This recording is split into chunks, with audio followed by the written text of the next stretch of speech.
Warning, neither this video nor the show it explores are suitable for children. So if you're one of those, maybe wait a few years and then come back, okay? Okay, on with the video. On October 28th, 2019, Vivienne Vizipop Medrano, am I saying that right? I'm probably not, dropped a bombshell upon YouTube and the internet at large with the release of her long-hype, Patreon-funded passion project, Hazbin Hotel. I recall seeing the previews for the show popping up online as it showcased various scenes from the show, such as Charlie's song in the TV studio, Angel Dust in the limo, or the first appearance of the radio demon Alastor. I remember wondering if this was ever going to actually come out, or if we were just supposed to paste the series together ourselves with all the disjointed clips being uploaded. After all, this wouldn't be the first time a major Patreon project would vanish into the night, never to be seen again. Well, when Hazbin dropped, I quite happily had those words force-fed back to me, because the series Vizipop and her team created far exceeded my own expectations. While I won't say it's a masterpiece, Hazbin Hotel is still a marvel to behold in storytelling, characterization, world-building, and animation as a whole. And it's these praises that I would like to sing. So join me, if you will, in this descent into HE double hockey sticks as we discover just what it is that makes Hazbin so great. In order to talk about the world of Hazbin, we first need to talk about, well, the world of Hazbin. Or rather, the world under the world. I'm talking about Hades, the Netherworld, the land of the dead, Sheol, the fiery abyss, Tartarus, hell, I'm talking about hell.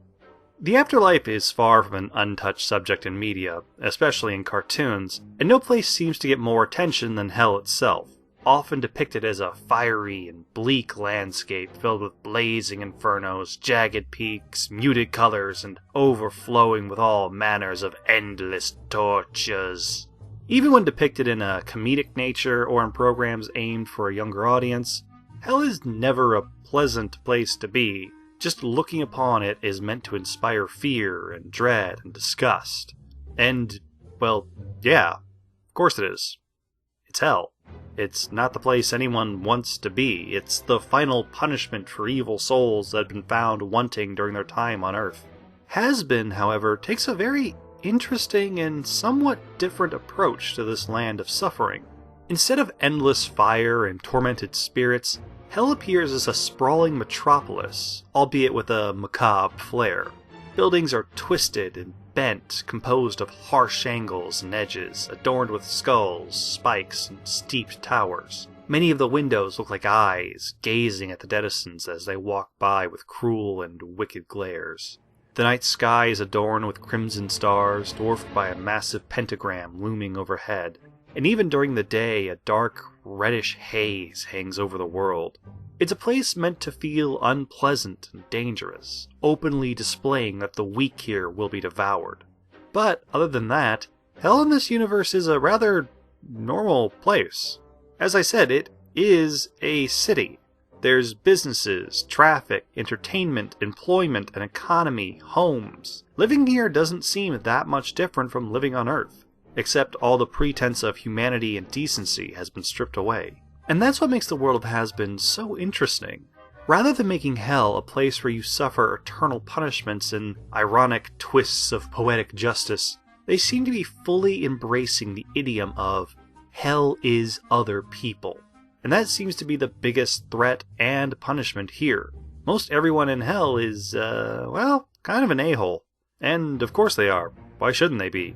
It is hell, after all. And as bad as they can act under normal circumstances, the worst of this behavior seems to come out during a purge-like once-a-year culling, where sinners are hunted down in the streets at the hands of their fellow denizens.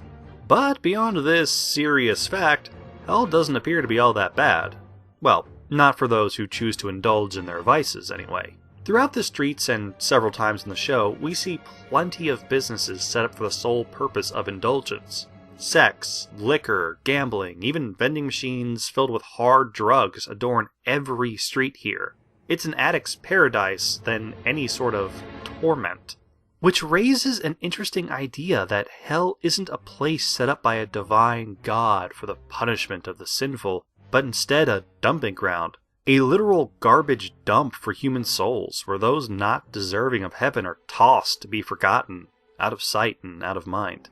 Every terrible thing you suffer here comes not from a god, but from some person no different than yourself, who chose to be apathetic to your well-being. If true, it's both a disturbing and exciting twist that makes our main character's personal quest to redeem the souls of hell's sinners all the more noble, and all the more difficult. You would think that anyone would do whatever they could to get out of hell into eternal paradise, but how do you save those that don't want to be saved? People who are living in a world that not only caters to their sins, but encourages them. Is such a thing possible? Are they worth saving at all? After all, as one of the characters Alastor remarks, I don't think there's anything left that could save such loathsome sinners. The chance given was the life they lived before. The punishment is this. There is no undoing what is done. This is a very serious question, and one that I'm deeply interested in seeing how the show explores through the eyes of its chipper, upbeat, living embodiment of a cinnamon roll protagonist, Charlie. Now, Charlie is the princess of hell, the love child of Old Scratch himself. And while this, by all accounts, should make her the most evil of all, she's instead one of the show's immediately redeemable characters. She cares deeply for the people she's meant to rule, and desires to see even the worst among them mend their ways and find salvation. And while she isn't the only character we've seen have honest love for people beyond herself and act kind and caring, other characters within this universe seem to only save that humanity for a very select few others. Everyone else exists only as another target for their contempt. Charlie stands out from this pack. She cares about everyone and is deeply opposed to her home's violent approach to culling its ever-expanding numbers. She acts kind and gentle, struggling with confrontations even when she would be in the right to act aggressive. Even after being insulted, berated, threatened, and verbally abused by a news anchor, the worst possible revenge Charlie can manage when pushed to her limits is steal the woman's pen and unconvincingly call her a bitch. It's frankly kind of adorable. But that's not to say that these are the limits of Charlie's character, though for most shows that would be enough. Our protagonist is a good, earnest person in an unfavorable position who dreams of greater things beyond her station. On paper, she is not too different from your average Disney princess. The show even seems to lean into this at the very beginning by giving Charlie a very Disney-like opening song that introduces us as the viewer to her plight, her hopes, and her goals. What makes her a fun and fascinating main character, however, are the moments that happen beyond these scenes. The times when we get to see her alone. It's here that the cracks in her armor start to reveal themselves. While she really is a good and kind and hopeful person, she's also very aware of the losing battle she's in. During her monologue to her mother's voicemail, we get to hear the things that Charlie won't admit to those around her. That while she does believe in what she's doing, she doesn't know if it's right, or if it will even prove to be worth her time. It's this self-doubt that not only makes her a more relatable hero, but also reveals her deeper intelligence. While Charlie can come off as a bit of an airhead, and she most certainly is highly enthusiastic, she's not dumb. While it's hard to say how much is really her feelings and how much is a show put on for everyone else, right away we are being set up to know that Charlie is going to be pushed to her limits before all of this is over. That when victory is obtained, if it is at all, it's going to come at the expense of a lot of blood, sweat, and tears. It's going to be deserved. And, on her own, this would be an impossible task, a Sisyphus-like feat, to use a proper analogy. However, Charlie does have someone else in her corner, her girlfriend and business partner, Vaggie. In true red Oni, blue Oni fashion, Vaggie is many of the things Charlie is not. She's tough, suspicious, quick to anger, and ready to jump to violence when needed, or when just really PO'd. Despite this, however, Vaggie is also one of Hazbin's few examples of a good person. Though she is openly and freely cautious of how effective Charlie's dream of a hotel that rehabilitates sinners will be, she supports her significant other's dream because, well, it's her dream. And because of that, Vaggie gives her full support behind it as well, except with a more pragmatic touch.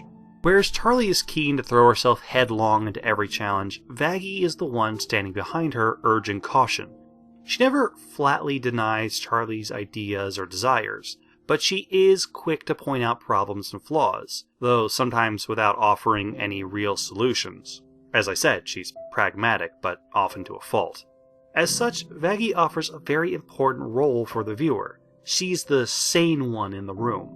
The almost straight man-like baseline through which the wackiness and insanity of others can be measured to.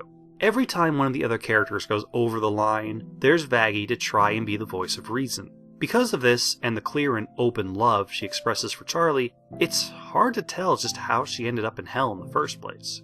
Though the answer might come in Vaggie's largest flaw, her explosive anger.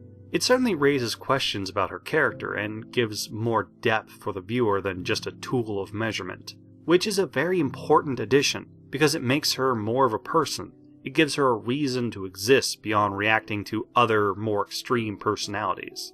Vaggie isn't like Charlie. She wasn't born in hell, she was sent there. So while she might be good and loving and supportive, she's still a sinner, and as such, has her own serious shortcomings. As noted earlier, she is quick to violence and seemingly rather good at it, wielding all manner of bladed edges with ease. It's currently unknown just where her skills have come from, but the question is begging to be answered. We want to find out her story and learn just how she ended up in hell. Was she a good person who made one serious mistake in life, or was she just as wicked as anyone else down here? But Charlie somehow changed her, thus making her Charlie's first success story. As of right now, we don't know, but the possibilities it raises are more than enough to keep us engaged. And speaking of viewer engagement, and how's that for a segue, I simply could not go any further without talking about one of Hazbin's fan favorites, Angel Dust. If hell really is a land for sinners, then Angel is the embodiment of sin. Sex, drugs, and debauchery. Angel simply delves into the deep end of all of it without a single care. Perhaps there's a correlation between how sinful a person is and the physical appearance their soul takes in hell, because Angel is by far the least humanoid and the most indulgent of his vices. And, in a strange way, he's kind of endearing for it. Angel makes no apologies or excuses for what he does or likes. He's a man very comfortable in his own body. His physical appearance is both masculine and feminine, and he revels in that, blatantly flaunting what he has and is open to anyone who can show him a good time, regardless of looks or gender. As long as they're willing to pay up, of course. Because hey, when you got a good product, you don't give that away for free. Angel is equally open with his drug and alcohol use. He enjoys both heavily, yet at the same time doesn't appear to be addicted or dependent on either. While he does scrounge for booze in Charlie's limo and buys hard narcotics right out of a vending machine, his response at failing to find the first and losing the second is annoyance at best. Not the kind of behavior a denied addict would display. He's also a man who enjoys his violence, happily throwing himself into a turf war between two major factions, leading to the death of a lot of, eggs? But even here, as he revels in death and destruction, it's all aimed at a very specific party. Sir Pentious, a snake man who is a 80s cartoon supervillain level of evil, i.e. the kind of person we're not really sorry to see get hurt. So while Angel enjoys destruction, and is quite good at it, he's also not going out of his way to hurt, and I'm using big air quotes here, innocent people. He's instead directing that destruction at those who kind of deserve it. Now, yes, none of these things make him a good person, far from it. Angel Dust is a creature of sin, and he's very aware and comfortable with that. But the caveats placed upon him also don't make him all that terrible either. He's a man with the possibility of redemption, if only he could be made to want it. And there is hope for him. He did, after all, become the Happy Hotel's first guest. Now, granted, he did so for the promise of free room and board, but he did join. Whereas we see tons of other demons directly dismiss Charlie's idea or flat out laugh at it, it is possible Angel saw something to it beyond an easy con, even if he himself didn't realize it. Because for as much as Angel talks up having a reputation to uphold, he still did something that would seem vastly out of his character. Is it possible that Angel does, deep down, want to be better? Maybe. There is a moment in the first episode where Charlie is sitting, depressed and defeated after her disastrous TV interview, where Angel makes a sarcastic, teasing remark to her, and instead of her brushing it off like he was perhaps expecting, Charlie takes it to heart and appears all the more defeated. We can see, in that moment, he looks as though he regrets what he just said, realizing he crossed a line, and he wants to try and comfort Charlie in some way.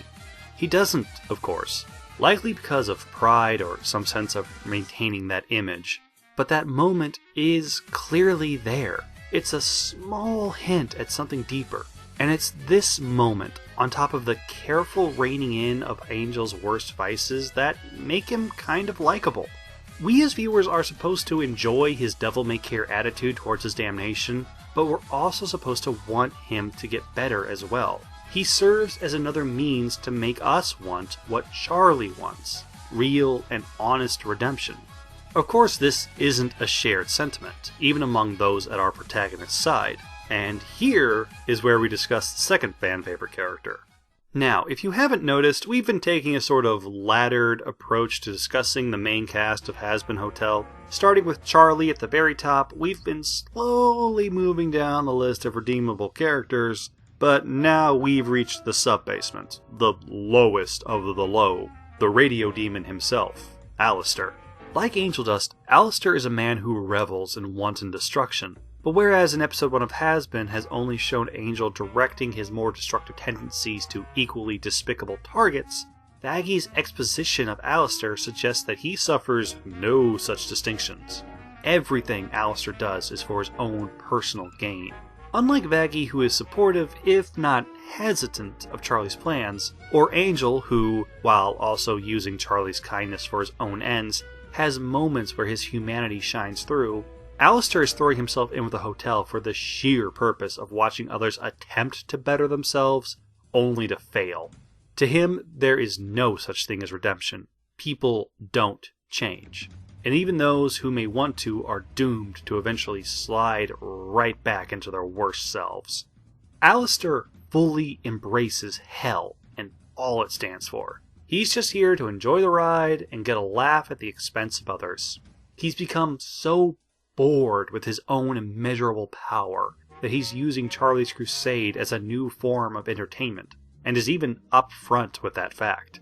Alastor's cruel, inhumane view of the world and his treatment of others are echoed perfectly in his design. Cut together in a fine crimson suit, blood-red eyes, and a mouth full of yellow, sharpened teeth almost permanently set into a smile that can go from insincerely friendly to absolutely sinister in a moment. This man is the spitting image of a typical demon, the man you meet at the crossroads. Vaggie even calls him a deal maker. When you think of the devil with a capital T and D, Alastor is the image that springs to mind, right down to the cloven hooves etched on the bottom of his shoes. Yet despite appearing to be the embodiment of pure evil, Alastor is one of the few people who responds to Charlie's open announcement of the Happy Hotel. And he's the only one that arrives with any real influence or power to actually take the business off the ground. Within minutes of Charlie accepting his help, Alastor has already doubled her workforce and begun redesigning and cleaning up her hotel, changing it from a rundown ramshackle of a building littered with cobwebs and stacked furniture into something far more akin to a functioning business, albeit still with that hellish tint. We are not supposed to like Alastor. Not in the same way we're supposed to like characters like Charlie or Vaggie, anyway. And we are for sure not supposed to trust him. But the team behind Hazbin have very cleverly made Alastor a key component to this group. If Charlie is going to fulfill her dreams, it's going to be with the help of his power and his connections. Alastor is very much the embodiment of a necessary evil, and the exact foil for the upbeat and caring Charlie. Like him or not, you can't deny that he almost has to be here. Perhaps Alastor knows it as well, and that's why he so blatantly flaunts his dismissive opinions about the hotel's success. There are, of course, other characters in the series that are very entertaining. Huckster has a fantastic design, and frankly, I love his name. And Nifty is a perfect, innocent little baby that must be protected. But I don't want to go too deep on the secondary characters right now. Both because we haven't had enough time to really get to know who they are and what roles they're going to play, and because outside of the main group that has banded together around Charlie, willingly or otherwise, the citizens of Hell mostly exist to show us how truly desensitized the people of this world are. They are meant to be cruel, heartless, selfish, or just plain apathetic to their fellow man. It's by showing us how really awful these guys are that the goodness of Charlie and the nobleness of her cause to stop the yearly slaughtering of her people can really shine through. While such a mission on its own will always sound noble, putting it against such a bleak and hopeless environment gives it that much more strength. And this is one of those things that Hazbin does best. While it is first and foremost a dark comedy, it's presenting a very deep and almost philosophical question. Can we change? And do we even deserve the chance to? It's not a question I feel particularly qualified to answer, and maybe the show won't either. It's too early to say if the series will present its own opinion on the subject, or leave things so the viewer has to draw their own conclusions. Nothing other than time is going to answer that question. Now, there is one more aspect that I want to touch upon, and it's one that I mentioned up at the very top of this video, that being the animation itself. Looking online, you'd find a fair bit of contention and debate about Hazbin's animation. And, okay, yeah, I'm not going to go on the record here as saying it's flawless. There are certainly some parts where models don't flow through a scene quite right, or certain shortcuts are made. I can't help but feeling the more vocal detractors of Hazbin's style are either wrongfully trying to compare it to big-budget animation seen in TV or movies, or are too young to remember the early 2000s pre-YouTube Flash cartoons. Now, if you want to see some real jank, go ahead and travel down that rabbit hole. What's important to remember is that Busy Pop and her team were learning a lot of this as they went along, building what is a full-length TV episode from scratch without much in the way of experience working on such a project. Heck, it's worth noting that if Hazbin actually were put on TV right now, it would need to be edited down for time. I mean, that's how much effort they put into this full half-an-hour non-stop animation. And I really do mean non-stop. Characters in Hazbin Hotel are almost always moving, even to a fault. Their expressions change with the ebb and flow of conversations. They react to events in the world even when they're not a direct part of them. They have natural movements and tics. I would suggest turning off the sound the next time you watch the show and just look at how much movement there is on screen. The sheer amount of time and effort that went into setting up and keying and stitching together these scenes frame by frame is incredible. There are a lot of cartoons, even big-budget animation, that fall back on cheaper techniques to save time and manpower and money. It's not uncommon, especially in anime, to see a character standing stock still, with the only real animation being the movement of their mouth and maybe an inserted camera pan to keep the visuals from getting boring. And that's assuming we see the character's face at all. There's that often used trick of focusing on an inanimate object or some other part of a character's body while the dialogue is done in voiceover. Now, I'm not saying that any of these things are bad or even wrong to use. Sometimes it's very important to use these tricks because more time and budget is needed for bigger and more important scenes than, say, two people sitting in a cafe talking about the state of things. But the point I'm trying to make is that even though Hazbin had every right to use these opportunities due to the fact that they were making a direct-to-internet passion project funded by people who openly chose to give them whatever amount of money they desired, this team went above and beyond, putting an effort that didn't need to be done, making scenes more complex than necessary, either out of sheer love for their work or some kind of deep-seated masochism. Maybe both. And that, of course, is just discussing the visuals. It would almost be a crime to not at least touch on the Ed, Ed, and Eddie-like sound effects that fill every movement and scene, adding to the cartooniness of the program and serving as that extra bit of punch to every joke. What's really fantastic is how well tailored each sound effect is to their own character. Alastor is the most obvious, and the most amount of audio manipulation went into his VA's recordings. As he moves and talks, we can hear the scratch of spinning records, the pop and hum of old tube radios, the warble of low-quality recordings traveling across the airwaves. As the radio demon, it's all very fitting.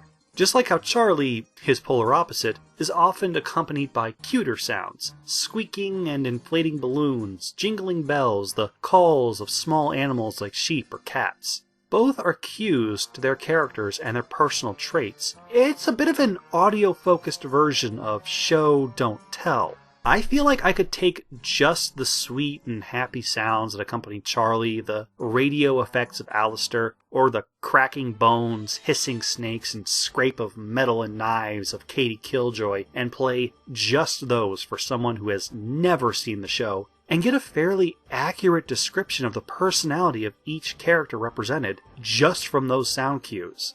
Once again, we have a brilliant little touch to the production that just adds that much more to the whole. Overall, Hazbin Hotel is not going to be a cartoon for everyone, but then again, nothing is. However, for something like Hazbin, a show set in literal hell and piled with all kinds of awful, problematic people that would go to that type of place in the type of dark comedy story they want to tell, this is going to be a harder turnoff for some than others. After all, it's not an easily digestible subject, and just because it doesn't offend me doesn't mean that no one should ever find anything wrong with it. Now, does that mean I agree with some of the discourse being spread about it online? No, of course not.